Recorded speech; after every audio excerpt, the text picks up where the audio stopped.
देखिए पहले ये है प्रश्न है कि गणतंत्र दिवस का आध्यात्मिक रहस्य क्या है और क्यों मनाया जाता है, किसकी यादगार है। तो जैसा कि सभी जानते हैं कि गणतंत्र दिवस मनाया जाता है, उस दिन संविधान बना था भारत का। उससे पहले 15 अगस्त मनाया जाता है जिस दिन भारत स्वतंत्र हुआ था।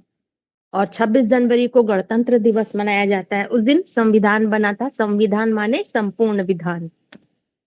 इससे क्लैरिफिकेशन से पहले वो थोड़े से महावाक्य बता रहे हैं। एक है यहाँ, संविधान कौन सा है ब्राह्मणों की दुनिया का। ब्राह्मणों की दुनिया का संविधान है मुरली। और मुरली के महावाक्यों में जो जितना पारंगत होगा वो उतना ही बड़ा वकील है। पहले तो अपने को छुटकारा दिलावे कि हम सब रावण की जेल में पड़े हैं, कंस की जेल में हैं। उस जेल से पहले खुद का छुटकारा हो, साथ साथ दूसरों का छुटकारा करने वाला बने। ये महावाक्य है। दूसरा है, शास्त्र माना शासन करने का संविधान। वो शासन करने का संविधान अर्थात श्रीमत परमपिता परमात्मा डायरेक्ट मुख से देते हैं। बाकी वो श्रीमत ज्यों की त्यों कोई मनुष्य नहीं दे सकता है, जरूर उसमें कुछ ना कुछ मिक्स हो जाएगा। फिर एक और महावाक्य है कि गीता का संविधान के अनुसार जो भगवान ने बनाया, गीता ज्ञान के संविधान के अनुसार जो भगवान ने बनाया, उसके अनुसार अगर कोई चले तो 84 के चक्र में भले ही आएगा, पर ज्यादा से ज्यादा जन्मों में सुख भोग सकता है। परंतु उसको भूल जाते हैं और आदम को पकड़ लेते हैं। आदम याद रह गया, हिस्ट्री पता ही नहीं। तो साबित हुआ दुनिया के लोग देहधारी में फंसते हैं, निराकार नहीं फंसता।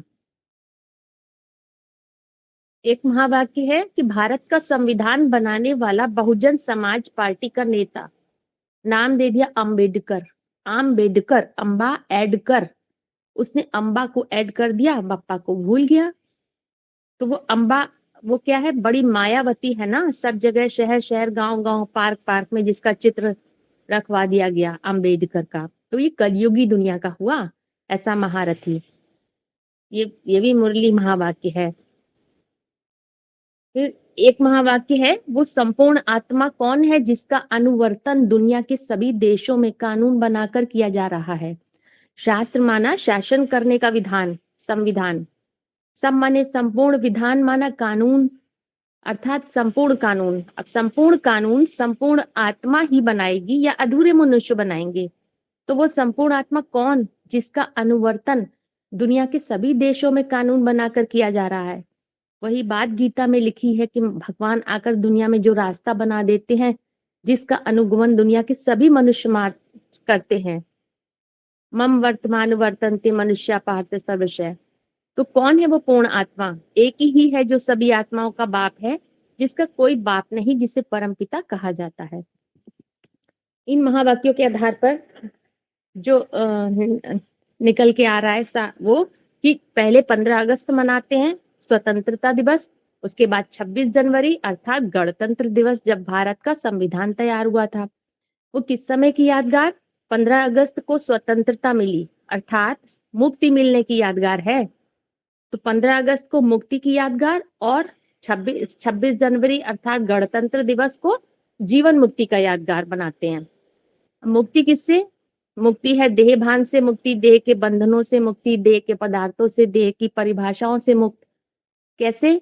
जैसे जब शाश्वत सत्य को स्वीकार कर लेते हैं, मैं देह नहीं हूं, आत्मा हूं, मन बुद्धि की शक्ति हूं, तो जैसे कि केंद्र पर आ गए, उस खूंटे को पकड़ लिया तो मुक्त हो गए, मुक्ति मिल गई, मुक्ति की द्वार खुल गया। यहां से शुरुआत होती है पुरुषार्थ की। पुरुषार्थ माने जीवन मुक्ति की, अर्थात गणतंत्र का। तो उसका नाम गणतंत्र क्यों पड़ा? क्योंकि गणना के आधार पर तंत्र स्थापन हो जाता है। गणना क्या है? बीज गणित, जैसे कहा जाता है ना, महावाक्य में बोला है ना, बीज गणित के फॉर्मूले बता देते हैं, सूत्र बता देते हैं। जैसे बीज गणित में फॉर्मूले होते हैं, सूत्र। तो बीज गणित माना बीज रूप स्टेज में रहकर जो गणना की जाती है। गणना माने मनन चिंतन मंथन किया जाता है। बीज रूप स्टेज माना आत्मिक स्टेज। जब मनन चिंतन मंथन करते हैं तब मूल स्वभाव तक पहुंचते हैं, मूल प्रकृति तक पहुंचते हैं। तो गणना है सूत्रों के आधार पर, फॉर्मूले के आधार पर, त्रिमूर्ति के कॉन्सेप्ट के आधार पर ही संपूर्ण विधान तैयार हो जाता है। संपूर्ण विधान क्या है? तो श्रीमद् भगवत गीता गाई जाती है जो हमारा संविधान है। संपूर्ण विधान, वो गीता कोई जड़ पुस्तक मात्र नहीं है। विधान माने कि विशेष रूप से धारण करने योग्य है। और धारण करने योग्य क्या होता है? धारण करने योग्य सत्य होता है, जिसको सच्ची गीता भी कहा है, जिसके दिल पर शिव शंकर भोलेनाथ की छाप है। माना पुरुषार्थी स्टेज में जब स्वयं को आत्मा समझकर सत्य के आधार पर जो विधान बनाया, आत्म भाव के आधार पर जो धारण किया, बुद्धि के अंदर पहले धारण किया जाता है, उसके आधार पर धारणा स्वतः ही आ जाती है। तो जैसा ज्ञान धारण किया उसके आधार पर धारणा बन जाती है। तो जो धारण किया बुद्धि के अंदर, वो निराकारी ज्ञान साकारी बुद्धि में समझ डेवलप होने के आधार पर हुआ। उस स्टेज ऑफ माइंड में निराकारी ज्ञान जितना जितना समझ बनकर बुद्धि में बैठ गया, उतना ही वो छाप पड़ गई भावना में। भावना सेट हो गई, जैसे कि स्टैंप लग गया, ठप्पा लग गया। जो बोला है ना, किसी चीज का स्टैंप लगाया जाता है तो छूटता नहीं है। इसीलिए महावाक्य में बोला है, कन्या के दिल में जो पहली पहली छाप पड़ती है वो किसी पुरुष की, वो कभी भूलती नहीं जिंदगी भर। माना मूल भावना में जो छाप पड़ गई वो कभी नहीं भूलती है। वही सच्ची गीता है, वही बाद में अनुभव में आ जाता है। वही हमारा सच्चा विधान हो गया, सत्य के आधार पर स्थापन किया हुआ विधान। तो विधि के कारण ही विधान बनता है। विधि माने कानून, प्रक्रिया। तो अब विधि क्या है? जैसे हर बीज की अपनी अपनी विधि है। विधि माने प्रोसेस, तरीका, प्रक्रिया। जैसे आम का बीज है, उसने शूटिंग पीरियड में अपने लिए जो विधि स्वीकार करी श्रीमत के अनुसार, उसी का रिजल्ट उसके झाड़ में दिखेगा, उसके फल में मिठास है, औषधि गुण है, जो विशेष प्रकार का रंग रूप है, वो सब उसकी विधि में मौजूद है। तो महावाक्यों में इसीलिए बोला है, विधि और विधान, विधाता, तीनों का नाम लिया गया है। विधाता कौन हुआ? जिसने विधि को धारण किया, प्रजापिता ब्रह्मा। अब जितने परसेंटेज में बीज रूप आत्माओं ने अपनी बुद्धि को बहिर्मुखता से अंतर्मुखी बनाया होगा, जिस विधि को अपना करके, वही क्या हो गया? बहिर्मुखता से अंदर की ओर मन बुद्धि मुड़ी तो क्या हो गया? वो मुरली हो गई। मुरली को ही विधान बताया गया है तो वही मुरली हो गई। तो प्रजापिता माना कि ऊर्ध्वमुखी मन की बात है, जहां पर मुरली के मंथन के अनुसार आत्मा का संपूर्ण विधान निश्चित हो जाता है। प्रत्येक आत्मा बीज है, उस बीज का अपना अपना विशेष गुण धर्म है। उस गुण धर्म के आधार पर ही उसका जीवन चलता है। तो विधान मतलब क्या हो गया? विशेष धान। धान कहते हैं चावल जिसपे छिलका चढ़ा होता है। चावल आत्मा रूपी चावल है। आत्मा रूपी चावल को शालिग्राम भी कहते हैं। जो आत्मा के ऊपर छिलका होता है, कवरिंग, वो उसका धान होता है। तो प्रत्येक आत्मा की अपनी अपनी पेक्यूलियर मूल प्रकृति, मतलब विशिष्ट प्रकार की मूल प्रकृति अपनी अपनी है सबकी।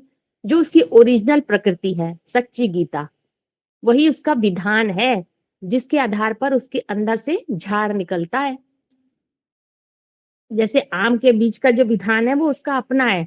कोई उसके विधान को बदल दे और चेंज कर दे तो आम का अस्तित्व ही नहीं, खत्म हो जाएगा आम का अस्तित्व। क्योंकि उसका अस्तित्व उसके विधान के आधार पर ही जो रिजल्ट निकला उसका फल के रूप में, उसी में है, उसके गुण धर्म में है। बीज रूप आत्माएं संगम युग में अपना विधान खुद बनाते हैं, संविधान। और जो दुनिया वाले हैं उनके झाड़ जो है बाकी, वो सब विधान नहीं बनाते हैं। क्योंकि बनाने वाला एक होता है और फॉलो करने वाले अनेक होते हैं, वो उसको फॉलो करते हैं सब। जो नियम कानून बनाएगा वही उस पर चलेगा भी। तो ये है कि ये कौन सा विधान हो गया? शासन करने का सच्ची गीता, संविधान हो गया।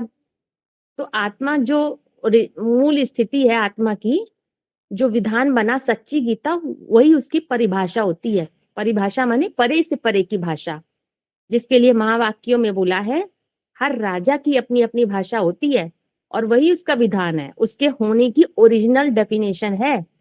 जैसे आम के होने की डेफिनेशन उसकी मिठास है, उसका मीठापन। इमली के होने की डेफिनेशन उसका खट्टापन है, खटास है, और उसके उनके जो अपने अपने औषधीय गुण है वो हैं। तो प्रकृति है, ये सब काम होता है मेल वर्जन में विधि के अनुसार। और प्रकृति पुरुष का काम करने के लिए बंधी हुई है। पुरुष प्रकृति जीत होता है, और प्रकृति जीत वो तब है जब पुरुष संपन्न स्वरूप में है, तभी प्रकृति उसका साथ देती है, सहयोगी रहती है। तो मूल भाव तक पहुंचने का फिर माध्यम क्या बना, विधान तैयार करने का जो प्रोसेस है वो क्या हुआ, उसका नाम हो गया शंकर वाली स्टेज। माने मन की ऊर्ध्वमुखी स्टेज के आधार पर ऊंचे से ऊंची छलांग लगाने की क्षमता है शंकर। छलांग लगाना माने जो शंकर के लिए बताया भी गया, हाई जंप लगाते हैं लास्ट में। मतलब मन जो कल्पना की ऊंचाई, शंकर है आकारी स्वरूप। विचारों के आधार पे, सत्य के आधार पे जितनी ऊंचे से ऊंचे विचार क्रिएट करते हैं, तो वो है, वो ऊंचाई है, वो शंकर है।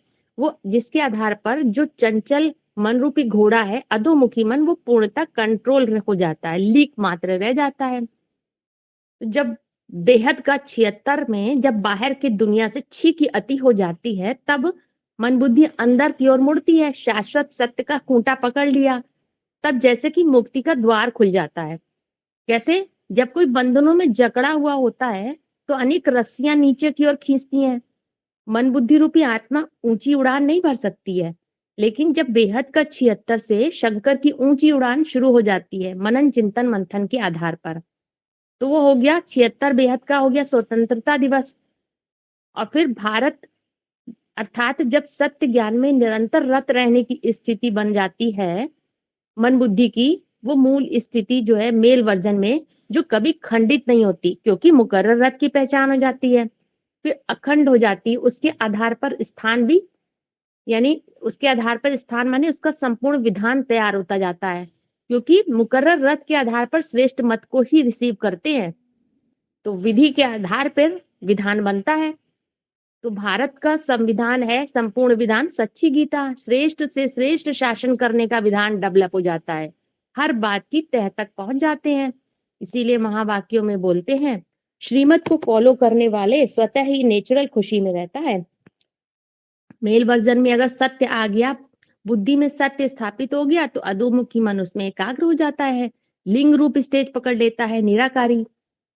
माना स्मृति के आधार पर स्थिति बनी तो समय अपने आप शुरू हो जाता है।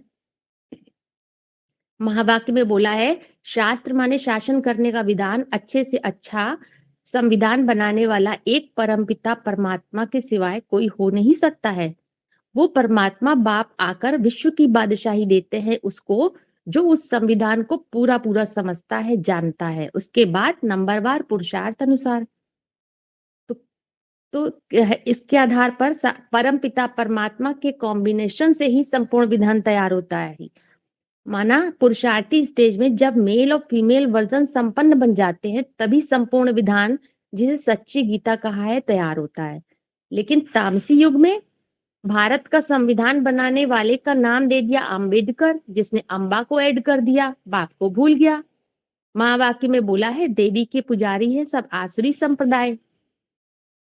तो अम्बा ऐड कर, अम्बा को तो ऐड कर लिया, अम्बा माने साकार माता, साकार होती है, तो माना कि सिर्फ साकार को देखा, निराकार को भूल गए, कार्य को देखा, कारण को भूल गए, चित्र में ही फंस गए, चरित्र को भूल गए, तो कैसा संविधान बनेगा? वो झूठा संविधान हुआ। 15 अगस्त और 26 जनवरी को झंडा भी फहराया जाता है। तो झंडा फहराना क्या है? अब स्थूल में तो कपड़े का झंडा ऊपर करके हवा में फहराते हैं। आध्यात्मिक लेवल पर झंडा क्या है? 3 रंग के चैतन्य वस्त्र, त्रिमूर्ति शिव की यादगार है, 3 तरह के पुरुषार्थी स्टेज का सूक्ष्म, जिस देवान ब्रह्मा विष्णु और शंकर, माना मन बुद्धि संस्कार तीनों की कार्य प्रणाली को सूक्ष्मता से समझना, माना कि जैसे तंत्र को समझ लिया, जो कि मेल वर्जन में होता है पुरुषार्थ में। अब त्रिमूर्ति शिव मन बुद्धि संस्कार तीनों के कार्य प्रणाली को समझना, जैसे कि झंडे को ऊपर कर दिया, ऊपर करके फहराते हैं, तो समझा किस स्टेज में जाएगा? जो ऊंची स्टेज होगी, क्योंकि सूक्ष्म चीज हल्की होती है, और फहराना वहां पे झंडा हवा में फहराते हैं, फीमेल वर्जन माना यहाँ पे हवा क्या है, प्राणवायु है। तो फहराना माने छाप पड़ जाए, प्राणवायु माने परा प्रकृति, फीमेल वर्जन में उसकी छाप पड़ जाए। जो कन्या की बुद्धि में पहली छाप जिस पुरुष की पड़ती है वो नहीं भूलती है कभी भी।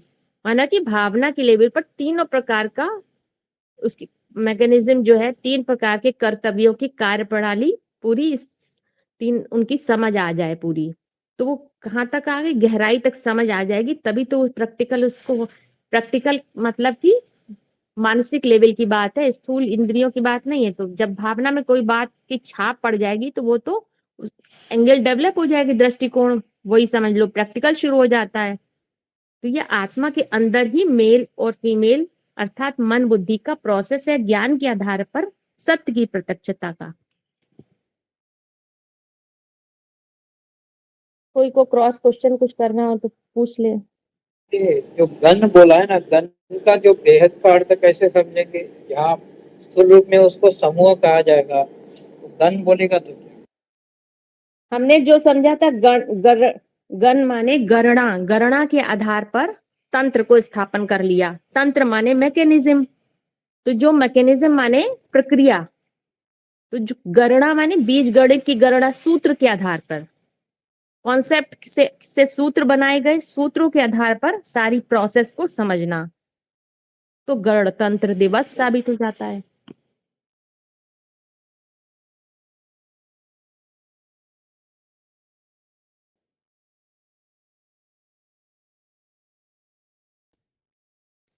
हाँ ये है हम आत्माएं बिंदु बिंदु कैसे, तो उसका पूरा वो था ना, सबने सुना ही होगा कि शरीर छोड़ता है आदमी औरत तो आत्मा निकल जाती है, शरीर मुर्दा हो जाता है, जो शक्ति निकल गई वो मुर्दे में वही आत्मा है। अब फिर बताया गया मुर्दे में और बोलते जालते आदमी में क्या पहचान है, तो आंखें बटन हो जाती हैं मुर्दे की, जिसमें आत्मा निकल गई उसमें कोई आकर्षण नहीं, और जिसमें आत्मा होती है वो चैतन्य होता है, उसमें आंखों में रमक होती है और ज्योति दिखाई पड़ती है। फिर आत्मा का बताया सेल की तरह है, छोटी छोटी घड़ियां होती हैं, उसमें बहुत छोटा सेल होता है। आजकल मोटर कार भी बैटरी से चलती है, तुम्हारी आत्मा भी बैटरी माफिक है, बहुत छोटी सी बैटरी है। उस छोटी सी बैटरी की यादगार पुराने जमाने में स्त्रियां बिंदी लगाती थी, पुरुष टीका लगाते थे, और आत्मा ज्योति बिंदु है। जिस ज्योति बिंदु रूपी बैटरी की रोशनी आंखों से निकलती है, आदमी शरीर छोड़ देता है, आंखें बटन हो जाती हैं, माने आत्मा निकल गई। वो आत्मा इस शरीर का राजा है। राजा कहाँ बैठेगा? ऊंची गद्दी पर। इस शरीर के में अनेक अंग हैं, श्रेष्ठ अंग भी तो नीचे अंग भी। वो आत्मा का स्थान उत्तमांग है, मस्तक को उत्तमांग कहते हैं। इस उत्तमांग में भ्रकुटी के मध्य में आत्मा रहती है। गीता में जो बताया है, भ्रभोर मध्य प्राणमावेश्यक सम्यक। जब मनुष्य शरीर छोड़े तो भ्रकुटी के मध्य में प्राण रूप आत्मा का ध्यान करे।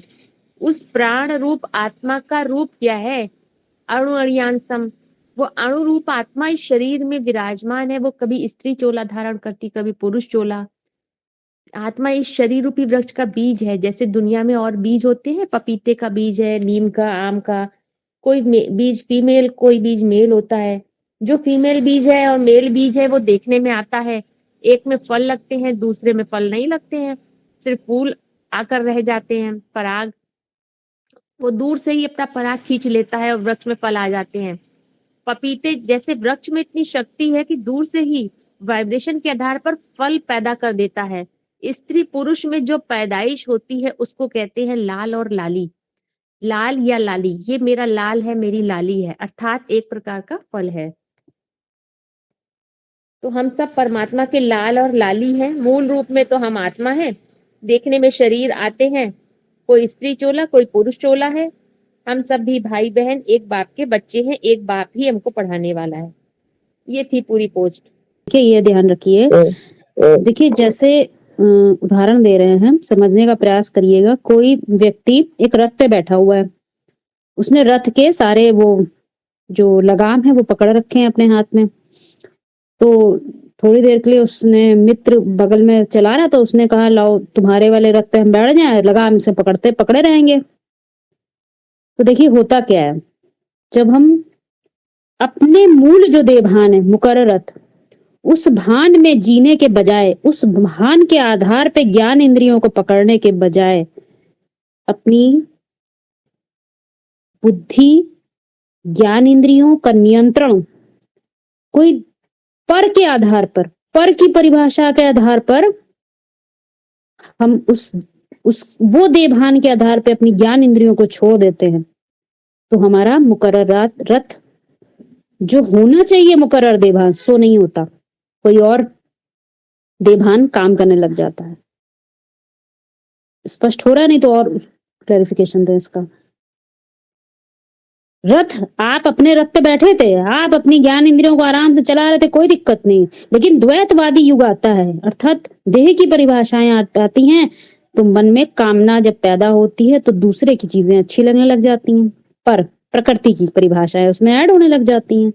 तो अपना मूल जो मुकर्रर रथ होता है उसके बजाय हम चल उसी से रहा होता है, लेकिन दूसरे के भान को ओढ़ लेते हैं, पर की प्रकृति की भान को ओढ़ लेते हैं और उसके आधार पे ज्ञान इंद्रियों को चलाने लग जाते हैं। तो क्या होता है, प्रकृति की परिभाषाएं मिलने लग जाती हैं उसमें। तो जो थे, जो करना था सो तो भूल गए, जो नहीं थे वो करने लगे, जो नहीं करना था सो तो करने लग गए। जिसमें जीना था उसमें नहीं जिए, उसमें मरने लग गए, और जिसमें नहीं जीना था वो उसमें जीने लग जाते हैं। जिसके लिए सुख दुख होना चाहिए था वो नहीं हुआ, और जिसमें सुख दुख का कोई मतलब नहीं था वो सुख दुख में जीने लग गए। तो क्या होता है, होता क्या है कि जो अपना मूल देभान होता है, जिस आधार पे, जिस अस्तित्व के आधार पे हमें सृष्टि रूपी रंगमंच पे भेजा गया था, वो हम बिल्कुल भूले बिसरे गीत की तरह हो जाता है। हम वो काम को ही भूल जाते हैं, नाम साम सब भूल जाते हैं, मुकर्ररत का काम नाम धाम सब भूल जाते हैं, और जो नहीं है उस भाषा में उस पकड़ के बैठ जाते हैं, हम ये हैं, उसी भान के आधार पे कार्य करने लग जाते हैं। सभी को स्पष्ट हो रहा है?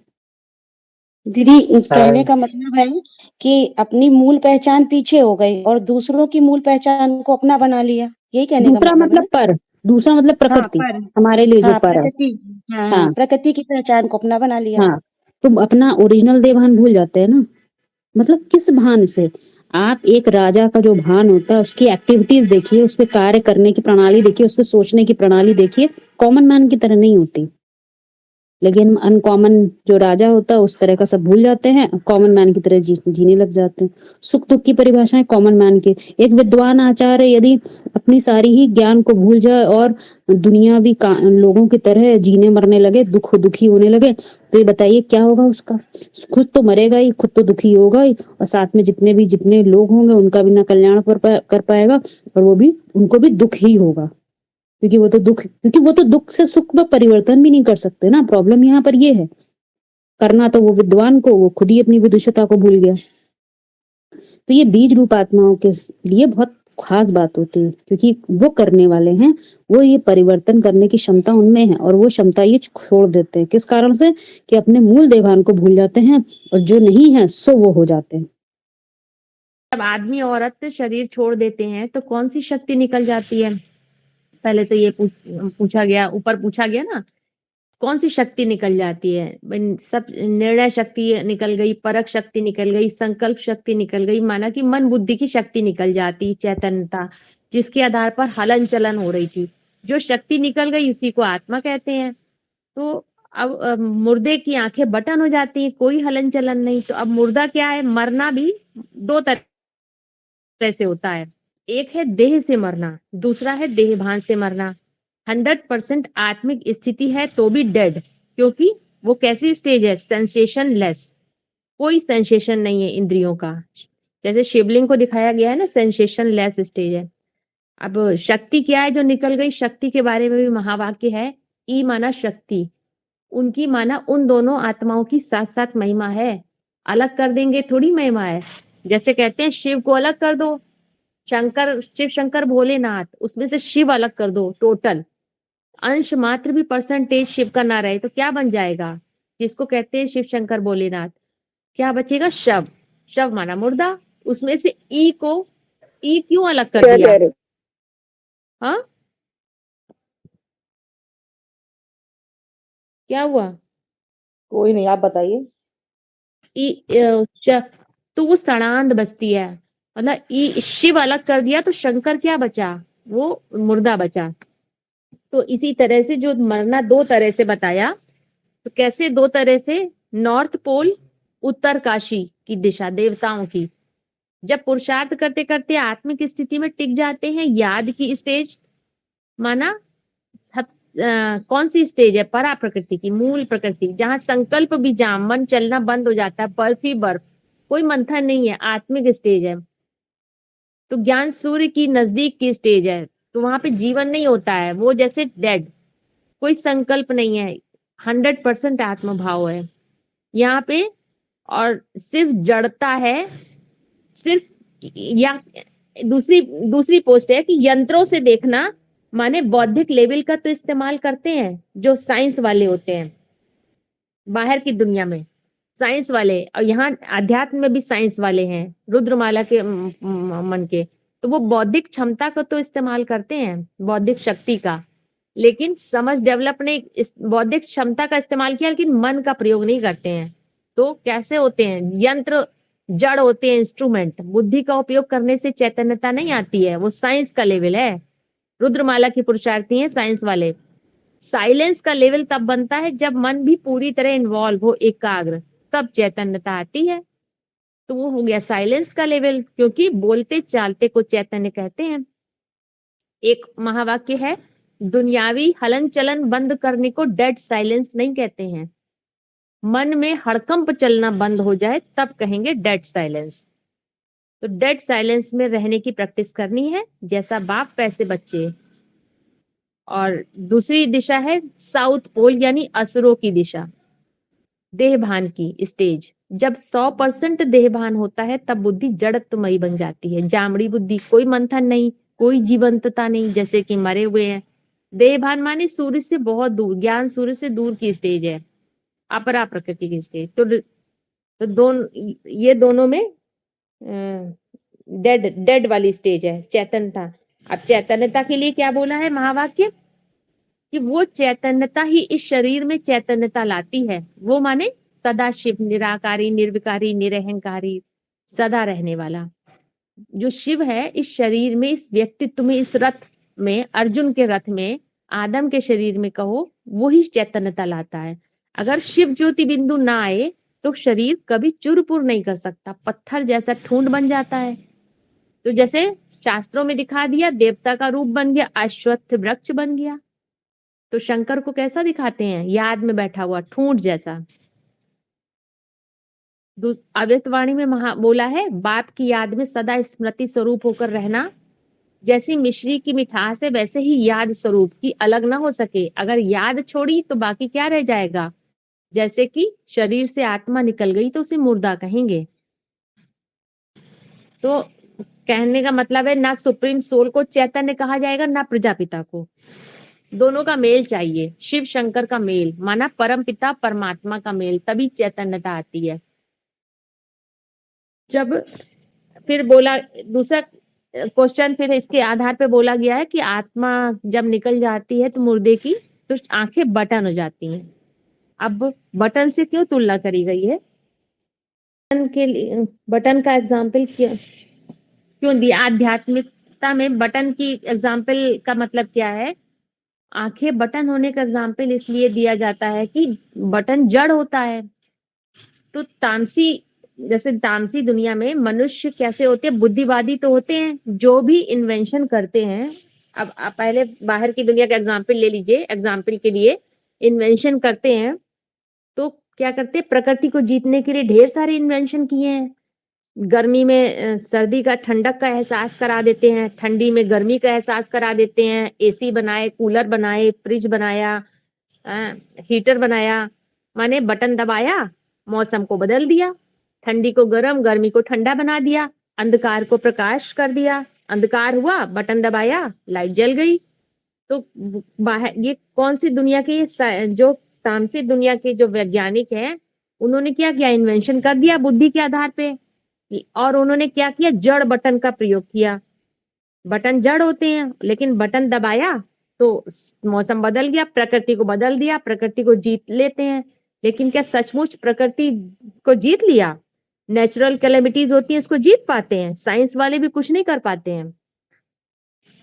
तो ऐसे ही आध्यात्म में मुर्दा जब बन जाते हैं माना सेंसेशनलेस, जैसे कि शंकर को दिखाया है ठूठ, तो उसके लिए जैसे बोला है वो स्टेज के लिए कि जैसे एक महावाक्य में बोला कुदरती आपदाएं भी एक प्रकार का ईश्वरीय ऑपरेशन है, और सुप्रीम सोल क्या है, सर्जन है, सारी सृष्टि का ऑपरेशन होना है। अगर कोई नहीं देख सकते तो अनकॉन्शियस हो जाते हैं। तो ऑपरेशन माने जैसे टारगेट बनाया जाता है तो ऑपरेशन है, तो ये ईश्वरीय ऑपरेशन है, श्रेष्ठ शासन करने के विधान का टारगेट बनाया गया। अब इस ऑपरेशन को कमजोर दिल वाले नहीं देख पाते हैं, तो जो पावरफुल आत्माएं हैं वही ऑपरेशन करवाती हैं, जैसे स्कूल में एनेस्थीसिया देते हैं। तो ईश्वर ने हमको आत्मा समझने के लिए एनेस्थीसिया देता है, जिससे कि सुन्न हो जाते हैं। सेंसेशनलेस, सेंसेशनलेस का मतलब है फीलिंग प्रूफ, माना कि जिसके आधार पर किसी चीज अच्छे बुरे ठंडी गर्मी किसी चीज की फीलिंग नहीं आएगी। दुनिया में क्या होता है, बात बात पे फीलिंग आने लगती है, तो आत्मिक स्थिति रहेगी तो किसी बात का प्रभाव नहीं पड़ेगा। फीलिंग किस बात से आती है, पर का इफेक्ट पड़ रहा है तो फीलिंग आती है। तो वो आत्मा शरीर छोड़ देती है तो आंखें बटन, माना कि आत्मिक स्थिति माना डेड न्यूट्रल स्टेज। तो वो किस आधार पे बोला बटन कि हम जैसे दृष्टि की नहीं, अब यहाँ दृष्टि आंखें मतलब दृष्टि की बात नहीं है, दृष्टिकोण की बात है। माना कि हम जिस स्टेज ऑफ माइंड में होते हैं उस स्टेज ऑफ माइंड में एक देहभान कार्य करता है, दृष्टिकोण एक कार्य कर रहा होता है, जिससे हम चीजों को देखते हैं। भौतिक जगत में चीजों को देखने का एक दृष्टिकोण होता है। जिस चीज को देख रहे होते हैं उस चीज को जानने की समझने की परिभाषा तो अंदर होती है ना। अगर किसी चीज की परिभाषा नहीं होगी तो उसको देख ही नहीं पाएंगे। जैसे छोटा सा शिशु है, उसमें आंखें तो होती है, दृष्टिकोण नहीं होता है। तो बटन माना स्विच भी होता है, जैसे स्विच ऑन ऑफ करते हैं। अब यहाँ पर स्विच स्मृति, कौन सा स्विच है, स्मृति रूपी स्विच है। मन बुद्धि रूपी आत्मा की सारी पावर उस स्मृति रूपी स्विच में आ जाती है। यहाँ पर बटन का एग्जाम्पल इसलिए दिया, बाहर की दुनिया में, भौतिक दुनिया में जड़ बटन इस्तेमाल करते हैं और सारी पावर उस जड़ बटन में दे देते हैं। उसका स्विच ऑन ऑफ किया, प्रकृति बदल गई। यहाँ पे क्या है, आध्यात्मिकता में जड़ नहीं है, चैतन्य बटन की बात है। चैतन्य बटन में है स्मृति रूपी स्विच है। बटन माने स्विच, उसको ऑन ऑफ करने की बात है। स्मृति के आधार पर स्थिति बनती है। स्मृति का स्विच अर्थात स्मृति का स्विच माना क्या हो गया, मन का कंट्रोल करने की पावर आ गई। क्योंकि मन क्या है, स्मृति क्या है, मन जो है दो पास्ट और फ्यूचर इन दोनों में डोलता है। तो मन मात्र स्मृति है और कुछ नहीं है, पास्ट और भविष्य की। अगर वर्तमान में स्थित है तो मन काम नहीं कर रहा, मन है ही नहीं। तो स्मृति का स्विच ऑन करना माने मन की कंट्रोलिंग पावर, तो यही स्मृति का स्विच ऑन करना है।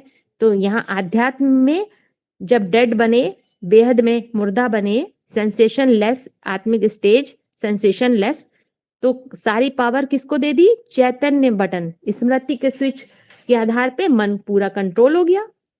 तामसी दुनिया में प्रकृति को जीता, लेकिन अल्पकाल के लिए, जोर जबरदस्ती पूर्वक, चैतन्यता के आधार पर नहीं जीता।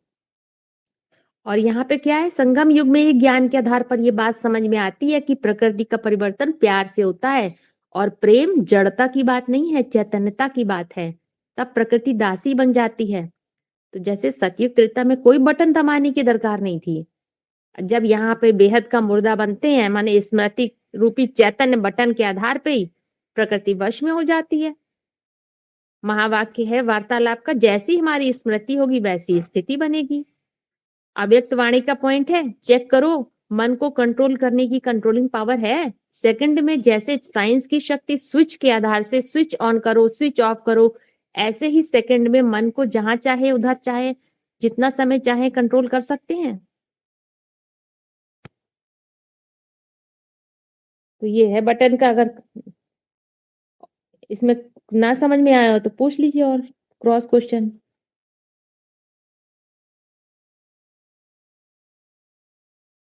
दीदी इसमें ये पॉइंट लग सकता है, जैसे बाबा बोलते हैं कि तुम बच्चे साइलेंस से साइंस पर विजय पाएंगे। तो यही तो बात यहाँ पे साबित हो गई। जो बाहर की दुनिया वाले जो हैं, साइंस वाले, उन्होंने साइंस के आधार पे बटन बनाया, जड़ बटन पे सारी पावर दे दी, लेकिन क्या वो प्रकृति को जीत पाए? नेचुरल कैलेमिटी आई, प्राकृतिक आपदाएं, उन पे जीत पाए? नहीं जीत पाए। तो जीता किसने? जो साइलेंस वाले थे। तो उन्होंने कैसे जीता? आत्मिक स्थिति से, स्विच, स्मृति रूपी स्विच के आधार पे उसको सारी पावर दे दी। स्मृति रूपी स्विच में सारी पावर आ गई। जो चैतन्य बटन था उनका, वो कार्य कर रहा था। तो क्या हो गया? प्रकृति को जीत लेते हैं। प्रकृति जीत कब बनते हैं? पुरुषार्थ के आधार पर। मेल वर्जन संपन्न बनता है तो प्रकृति जीत बनते हैं। स्मृति रूपी स्मृति के आधार पर बटन को ऑन कर दिया, ऑन ऑफ का होता है ना स्विच, ऑन कर दिया तो प्रकृति कंट्रोल हो जाती है। जैसी स्मृति रहेगी वैसे ही तो सृष्टि बन जाती है। तो साइलेंस की पावर जीत गई।